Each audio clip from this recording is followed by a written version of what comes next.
Supervisor Malera, good morning. Supervisor Reese, good morning. Good morning, everybody. Just a reminder, please turn your cell phones off. You'll have to wait till Zula's Reese opens to buy everybody lunch. Let's see, introduction. Been a while. We call this meeting to order, and we're going to start with the Pledge of Allegiance. And Tom, can you please lead us in the pledge? Allegiance to the flag of the United States of America, and the republic for which it stands, one nation, under God, indivisible, with liberty and justice for all.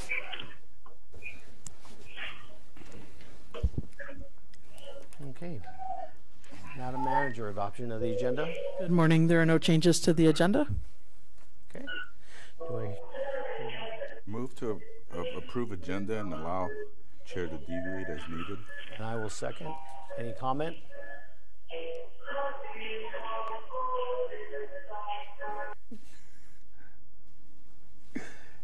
Okay, I'll call for a vote. All in favor?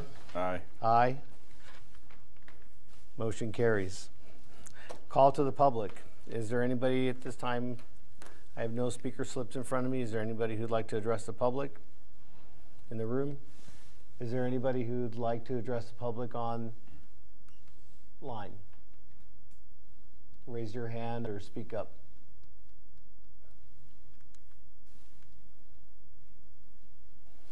Okay, I don't see anybody rushing up to the podium. And we will go to current events. Supervisor Malera, good morning. Good morning, Mr. Chair. How are you today? I'm well. It was a great Wildcat weekend. Good Wildcat weekend. Yes, yes. Not a good weekend for ASU. Yeah.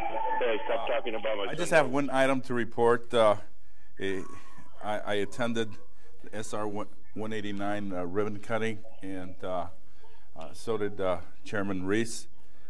He represented us well, as always. For me personally, it was great satisfaction, as for you, because we all put in our miles, literally, for that project. And it was wonderful to see a great community unified effort. You know, you're talking everyone from the produce people, the city, the county, everyone put their bit into that one. And everyone. You can add to it too as well, Supervisor Bracker, because you also were in it firsthand during your presidency.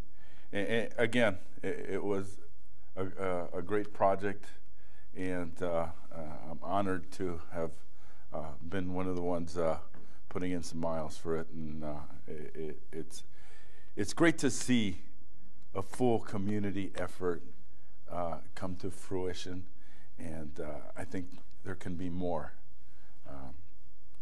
And that's all I have, Mr. Chair. Okay, thank you very much. Supervisor Reese, Chairman Reese, do you have any comments?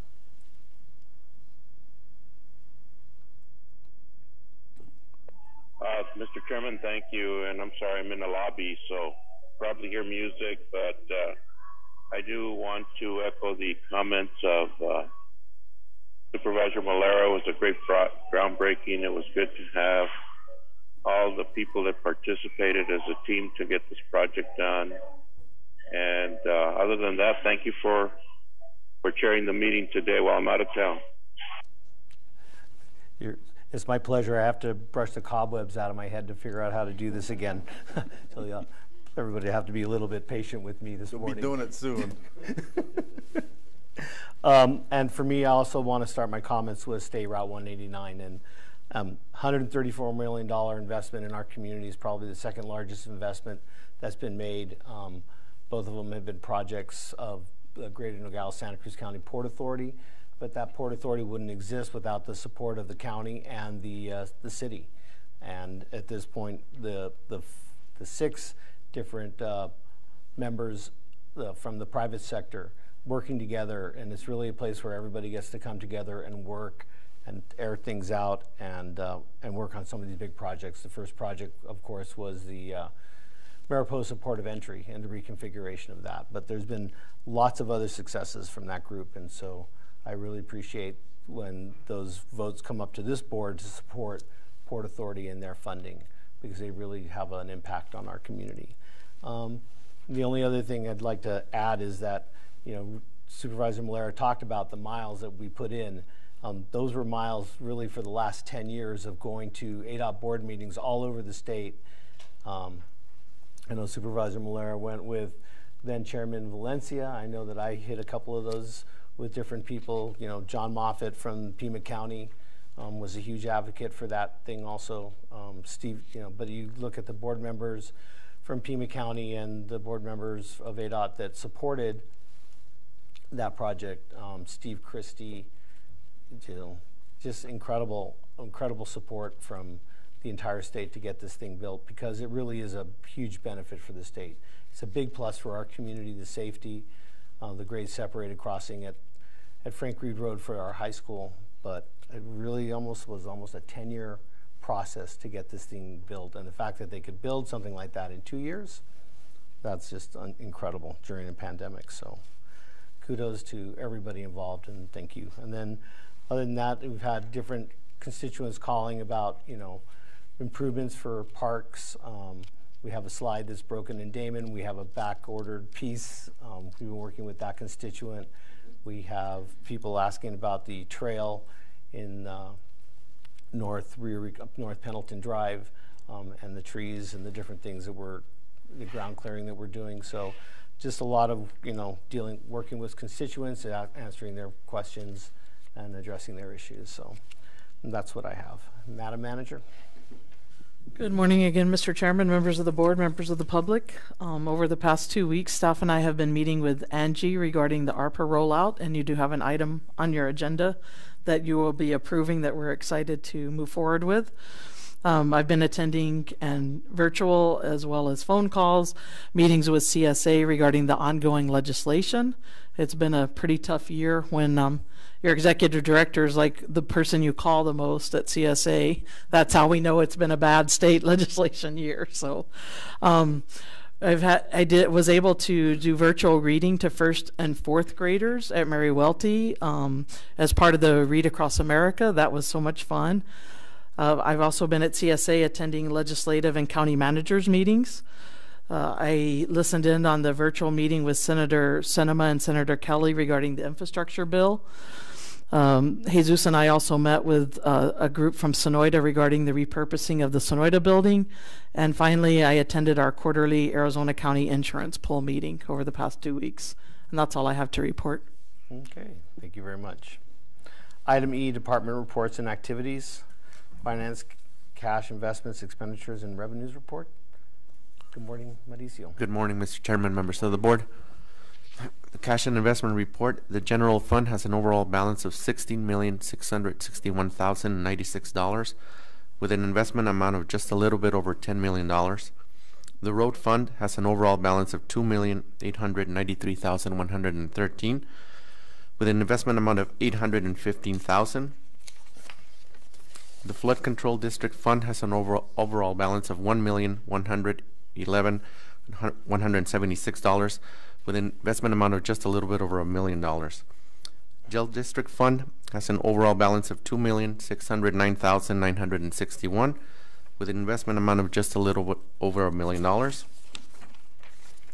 Total for all funds overall balance $40,726,564 with an investment amount of $14,935,000 for an estimated end of the month balance of $13,442,893.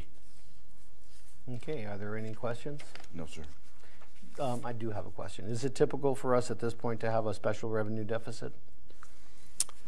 Mr. Chairman, members of the board, currently right now we are a little bit backlogged on all the COVID funding, and that's why we have a little bit of a reimbursement lag on the reimbursements. That's why we have a negative balances there. Okay, thank you very much. Yes, sir. If no other questions, we can move on to Workplace Development Update. Good morning, Marisa. Morning. Good morning. Board, all others present. We're starting to see traffic pickup with our peak season just around the corner. We're averaging 170 clients per week compared to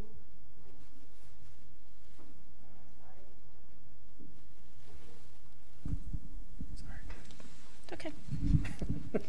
Okay. So we're starting to see traffic pick up with our peak season just around the corner. We're averaging 170 clients per week compared to 133 average from our last quarter report. As we continue to adjust to the new norms and doors continuing to open for us, our staff has focused on outreach activities, which have included presentations at Nogales High School, Rio Rico High School, Pearson Vocational High School, Patagonia High School, Nogales Head Start, and Nogales Housing Authority. We're scheduled to host 4 hiring events within the next month, 3 Alaskan seafood companies and 1 construction company. So we're looking forward to those. Our current in-school youth program year will be ending in a few months, and we currently have 18 potential applicants that have signed up for the next year. We'll begin the eligibility screening process for the 22-23 program year next month. Last quarter, I reported that we were diligently working on strategies to attract and or boost our out-of-school youth program. I'm very excited to announce that we're currently serving 10 out-of-school youth. 2 are co-enrolled in our English language acquisition classes. 2 are obtaining cybersecurity training, 5 EMT, and 1 logistics. We've also placed our first out-of-school youth participant in our work experience, which is also known as our WEX program, which had previously only been offered to in-school youth. So he's our first out of school. Some of you might have seen him around hanging onto Juan's arm. He's under his wing. He's one of our participants that's pursuing the cybersecurity certification, and he'll concurrently be gaining work experience within the field with our own tech department. Specific training. We have received requests for assistance with specific skill training throughout our community. We're working with Santa Cruz County Court Administration to assist eligible candidates in obtaining a translation and interpretation study certification. We're also working and partnered up with Rio Rico Fire Department in assisting eligible candidates with supportive services to purchase required books, tools, gear, uniforms to successfully complete the fire academy that recently commenced in our community. We've been attending various partner meetings, collaborating at local and state levels in an attempt to identify and address the specific skills that are needed by employers, what they're seeking, with the ultimate vision of strengthening our local workforce. Adult Ed will launch the spring cohort on March 21st with 38 additional students for an estimated 150 students. They partnered up with the U of A 4-H Club to offer digital literacy for their English language classes in the evening. It's a 2-week training which will begin once the cohort kicks off, and it will include internet safety, email basics, internet job searches, and other valuable skills. And it's actually youth training the adults, which is great. Lastly, I want to take this opportunity to congratulate our Title I staff for exceeding our negotiated performance program goals for PY20. I also want to thank Mauricio and his staff for a successful fiscal monitor of the WIOA Title I program. In my last report, I mentioned a new electronic audit that would be integrated by the Department of Economic Security, Quality Assurance, and Integrity Administration to determine compliance with WIOA Title VIII governance requirements. I want to thank Chairman Ruiz, Supervisor Bracker, Supervisor Molera, and our entire local workforce development board for their continued support with all the required documents. It's been a struggle, but we were found in compliance during the most recent electronic case audit, so we're doing good. And that's all I have to report today. Any questions? Any questions, Supervisor Miller? No, I just want to commend you. Thank you. Great job to you and your staff. Thank you. That's a great report. Thank you very much for coming in. Thank you for all your work. Okay, action items. Item 1, discussion possible action to fill A, court administrator position requested by the Superior Court, and B, animal care and control officer requested by animal control. Mr. Chair, move to approve A and B. And a second. Any discussion? All in favor? Aye. Aye. Aye. Okay, motion carries. Discussion, item 2, discussion possible action to approve the state Fill the Gap grant for fiscal year 2022. Move to approve, sir. And I will second. Is there any discussion? All those in favor? Aye. I'll vote aye, guys. I can't hear when you move or second. It's all the music in your background. No, I know, but when I'm on mute, I can't hear you. Oh.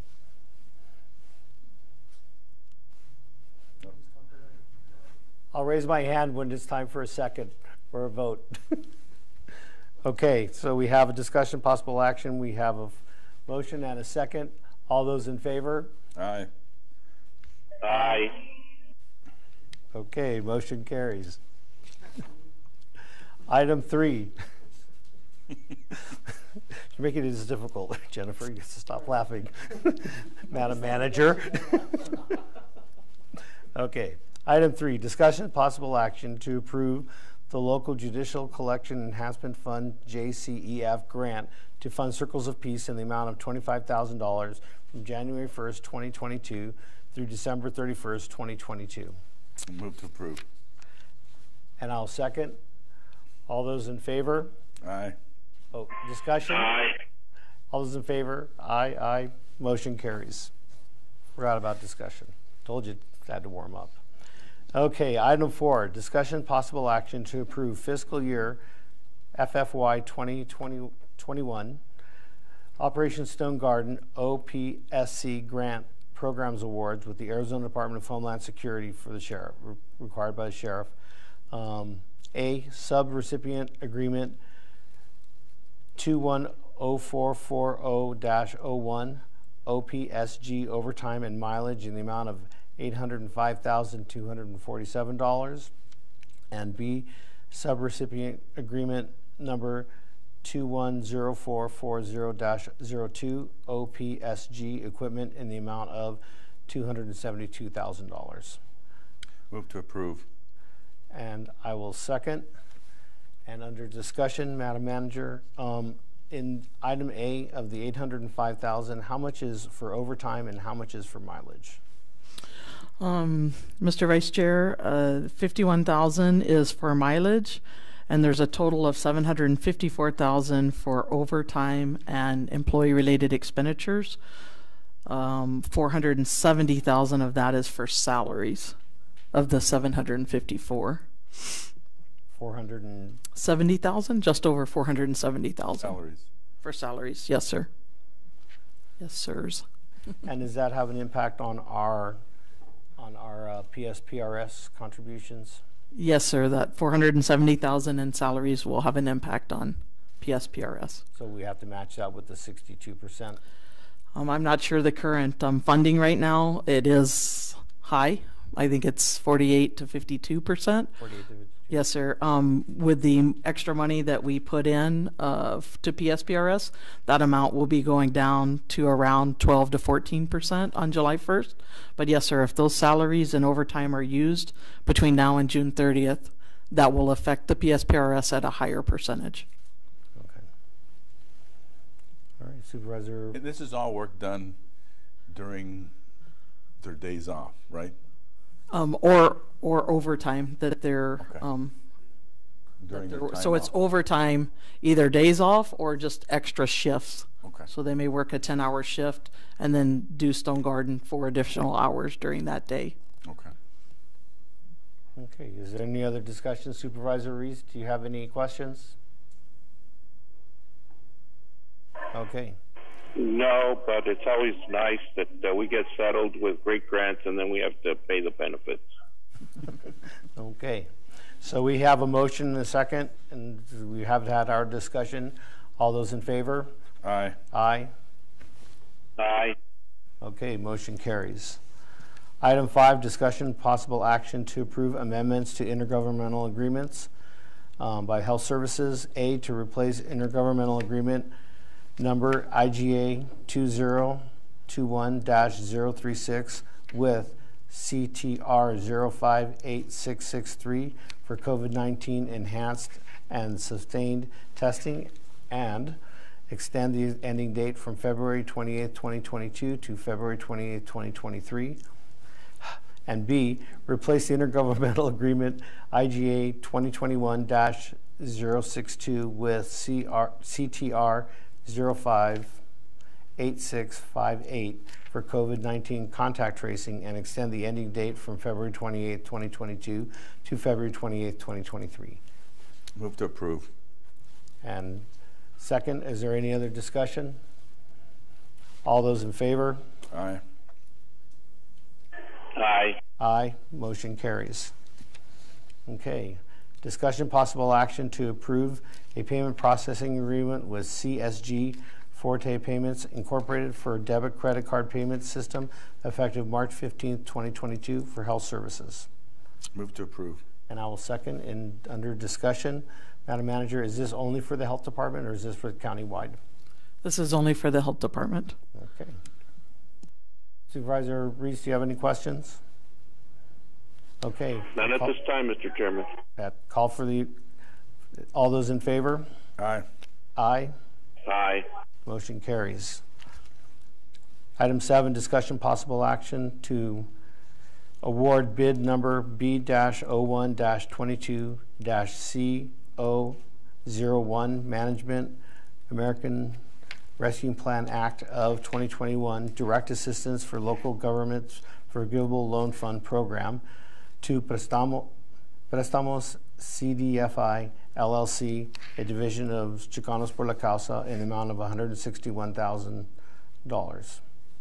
Move to approve. Second, under discussion, Madam Manager, Yes, sir. can you explain this? So I don't know if Mr. Chavez wants to take that, or we have Ms. Donaldson on the phone as well.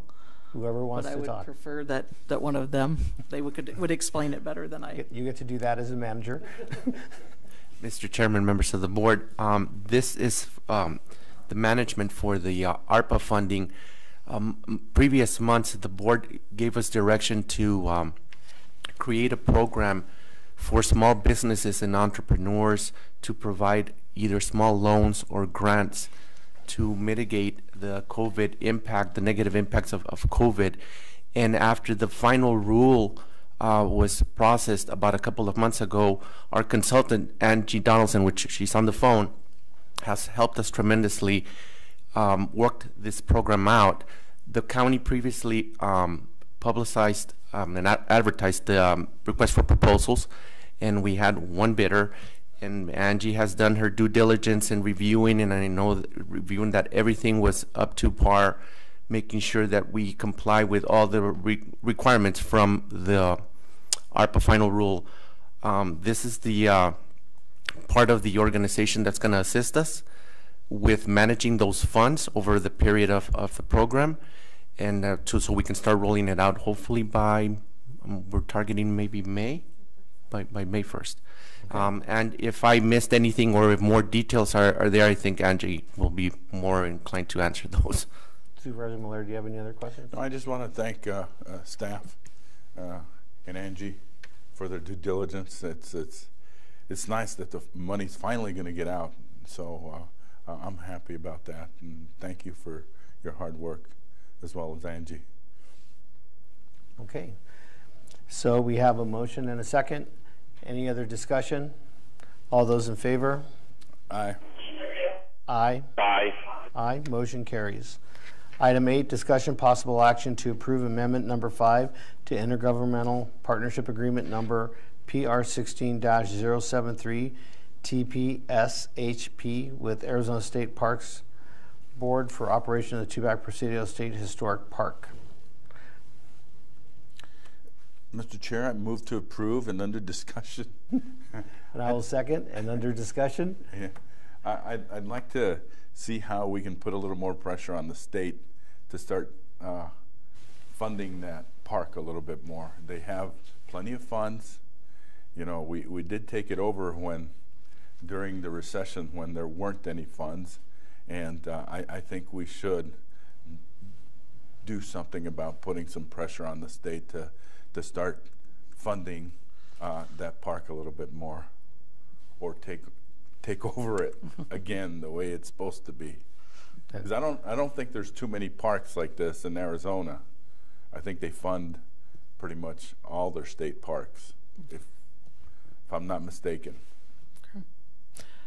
So Supervisor Malera, Supervisor Becker, Supervisor Reese, yes, I am in discussion with the contract manager from Arizona State Parks so that they will start contributing more financially or repairs. I would work with Mr. Walsh, who is in the audience, on what exactly the Friends want. But they have asked us to sign this amendment because we're within the 60 days of the IGA expiring.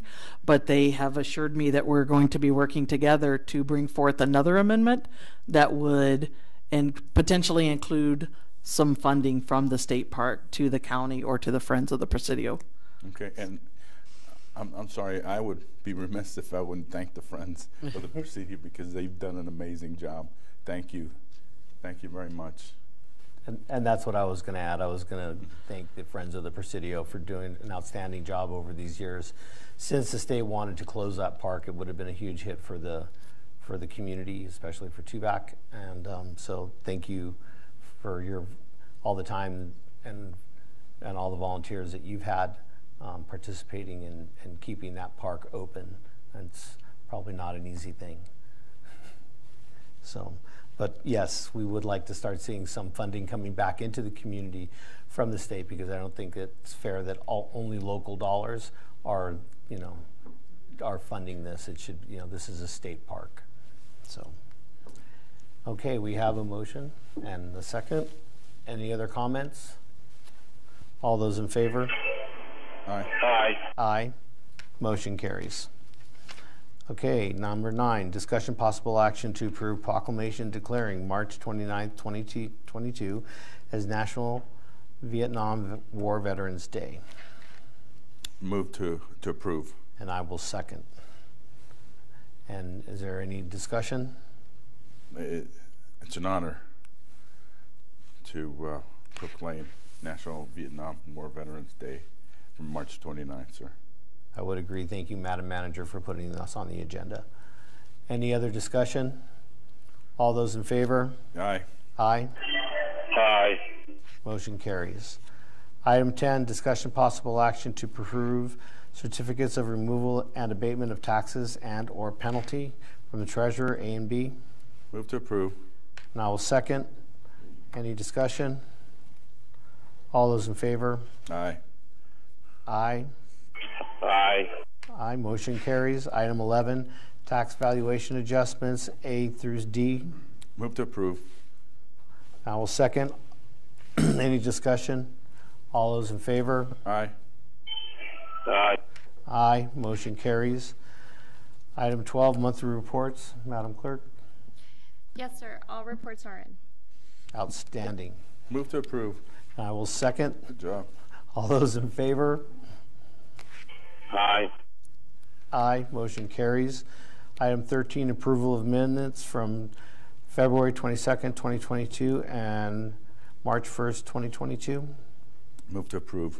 And I will second. Any discussion? All those in favor? Aye. Aye. Aye. Aye. Motion carries. Item 14, demands. Mr. Supervisor Chair. Malera. Move to approve demands totaling $1,125,515.97, of which $367,385.65 are from the general fund. Okay, and I will second. Any discussion? All those in favor? Aye. Aye. Aye. Motion carries. We can pay our bills. Item G, we're going to go into a study session to present on redistricting for the creation, adoption, and readoption of county district precinct maps based on the results of the 2020 United States Census and approved on 2021 principles.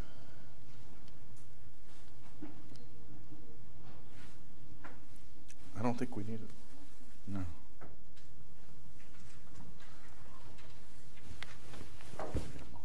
don't think we need a motion. No? Okay. No, we don't need a motion. Move into the study session. I'm a little rusty. Oh, we need a motion. Okay. Move to go into the study session. And I will second that. Any discussion? All those in favor? Aye. Aye. Aye. And we are in a study session. Hello, everyone. For those of you who do not recognize me, my name is Alma Schultz, and I have the honor and the privilege to serve as the clerk of the board and as the elections director for our community, okay, for Santa Cruz County. So let's go ahead and start with the presentation. It is 2022 redistricting. Okay. What is redistricting? It is conducted every 10 years after the federal census, and district boundaries for federal, state, and local elected officers are redrawn to reflect new population data and shifting population. So if we go to the next slide, so the Arizona electoral districts that are drawn are, by the Independent Redistricting Commission, the districts that are drawn are the congressional and the legislative districts, and by the County Board of Supervisors, it is the supervisor districts, the Provisional Community College, and Justice of the Peace, which would be Justice Court in our county, and the voting precincts are as well.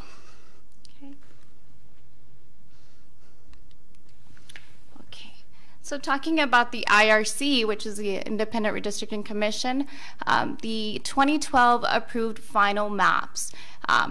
In 2012, we were, or currently before the 2022 map got approved late in January, we were in the,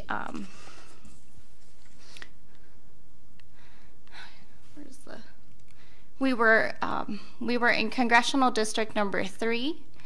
And so in 2022, the IRC last approved map, we moved to Congressional District number 7. Okay. And so as far as for legislative district boundaries, we were in Legislative District 2, and our county got split into 2 legislative districts, 21 and 19, as you can see in the 2022 map. I apologize for going too quickly on my slides. Okay, so let's go back to our County Board of Supervisors. So per statute, the board shall define these boundaries and limits of each district and make the division equal or with not more than 10% difference in population. Okay. And so let's look at the population back in 2010 and now 2020 census. So for Supervisor District 1, in 2010, we had a 35% for that district. For District 2, we had 33%, and District 3, we had 32%. Now, coming from the 2020 census, we have a 33%.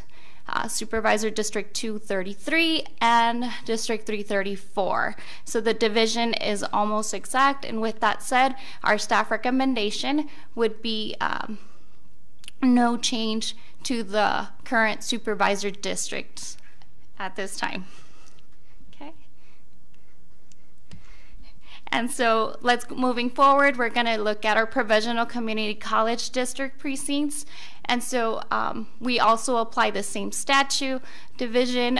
In 2010, we had a 21% for precinct 1, 2, 19, 320, 420, and 5, 21%. And so in 2020, precinct 1 lost a little bit of percentage. It's 18%, precinct 2, 19, 3, 22, 4, 20, and 5, 20%. However, they are still being compliant within statute. And with that said, our recommendation would be no change to the current Provisional Community College district precincts. Okay. Now, as far as with the Justice Court in Santa Cruz County, we only have one Justice Court, and so the creation of the boundaries for the Justice of the Peace is actually according to Statute 22-125, where it talks about the judicial productivity credits. This is a report that is conducted by AOC. And so any of those credits that, the total of the credits, if they were to exceed the 1,200 limit, that is when the Board of Supervisors would create new Justice Court precinct boundaries so that the judicial productivity credits would not exceed that limit. Okay. So as you can see, our judicial productivity credits are below 1,200. And so with that, our recommendation would be no change to our current Justice Court precinct, our boundary. Okay. Why is this so slow? Okay. Now let's talk about voting precincts. These are basic geographical areas for organizing and administrating elections. We use this for our ballot styles, to rotate candidate names on ballots. We use this for reporting election night results and voter registration statistics by the Recorder's Office. We also use these for our vote centers, and they are also used for our political party precinct committeemen. Okay. So now what I want to look at is the two legislative districts, 19 and 21. As you can see in the green area is Legislative District 19, and in the pink area is Legislative District 21. And then the other boundaries that you see on this map is the Santa Cruz County voting precincts. Okay, so some of the areas of concern that we have here, since voting precincts should not cross the legislative boundaries, would be where you see A, above Mountain 23 and below Elgin 6. B, it would be the Patagonia 14 precinct. And then we look at Tubac 11, and they're all crossing into both legislative districts. Okay, so those are the areas of concern that we have. With that said, we would recommend the change of A. That Mountain 23 boundary would go up forward, so that it would only contain Legislative District 21, as opposed to having Elgin precinct only having both legislative districts, which we cannot have. The recommended change for the voting precinct Tubac 11, which is the other area of concern, we would ask for Tubac 11, well actually it's Patagonia 14 that right now contains both legislative districts 19 and 21. So we would move Tubac 11 boundary to the east of the map, so that way it would be concurrent with the legislative district 21 boundary. Okay. Those are my little arrows to explain that movement. So then we have the recommended change C, which would be Patagonia 14 to gain the northwest side of the precinct. The same reason would be for that Tubac 11 not to be split into two different legislative districts, and have the boundary of Patagonia 14 to reflect that, to adhere to that legislative district 19 as well. So this would be the change if once it is approved. This is how our voting precincts boundaries will look with the 2022 Arizona legislative districts 19 and 21. Okay. Okay. Okay, so then there are some of the concerns were that there are some registered voters within those two precincts that are Tubac 11 and Patagonia 14. I do need to say that as far as polling places, we here in Santa Cruz County would conduct by vote centers. So any registered voter in Santa Cruz County can visit the closest vote center regardless of their precinct. So that wouldn't change, and of course they also have the right to request an early ballot as well. Now, as far as the study session, our timeline is today that we're having that study session. We do want to allow time for the public to provide comments. Any comments can be submitted by email, by phone, or by the online form that was published as well. And then we also we plan to approve these voting precinct changes on April 5th, 2022 by resolution and reaffirming our current districts with no change. Okay, any questions? Supervisor Malera? My only concern is the split of the legislative district. Okay. You know, so basically we'll have one side of the county will vote for one legislator and the other one for another. It won't be where you're voting for two different ones that we had in the past. That's correct, because before we used to have only one legislative district and now we have two legislative districts. That is correct. Okay. And that is why we want our voting precincts to adhere to those legislative boundaries so that we can better administrate those elections. Okay.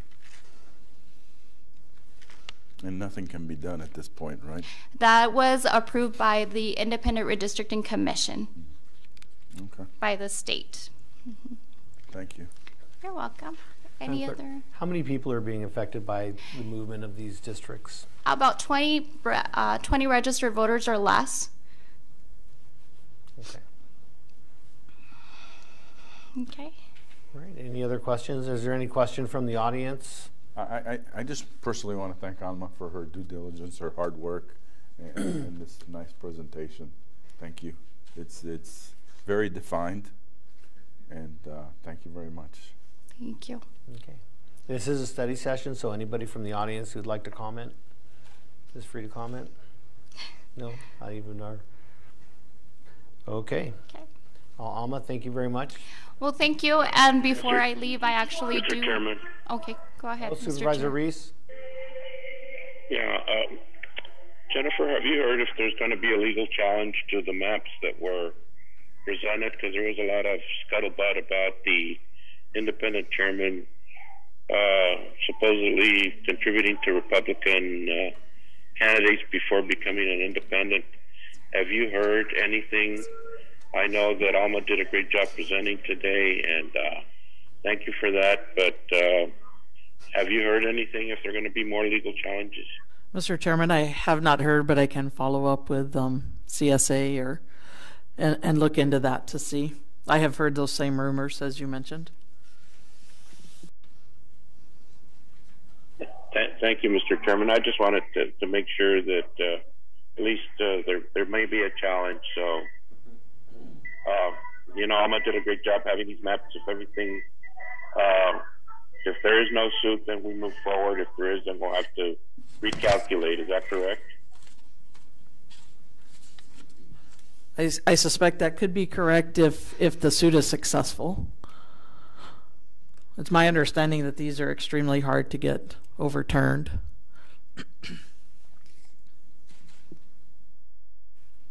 Well, just, you know, we need to make sure public is aware of it. If it does happen, if it doesn't, then we just move forward as nothing as presented. Okay. Okay. Okay. Any other comments? Thank you very much, Supervisor Chairman Reese.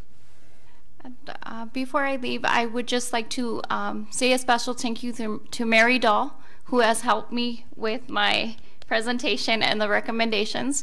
I would also like to thank Bill Beaver for creating these maps and has worked hard with us as well.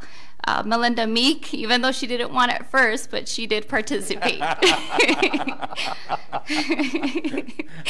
And Laura Rubicek has also been an amazing attorney as well in helping, and Kim Hunley, of course, she's always been good support.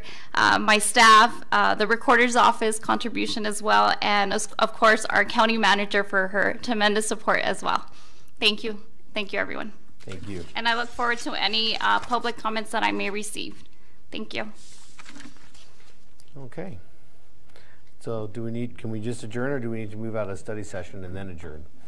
Move to adjourn study session. And I will second. All those in favor? Aye. Aye. Aye. Okay, we are out of study session. Item H, adjournment. Move to adjourn. And I will second. Any discussion? All those in favor? Aye. Aye. Aye.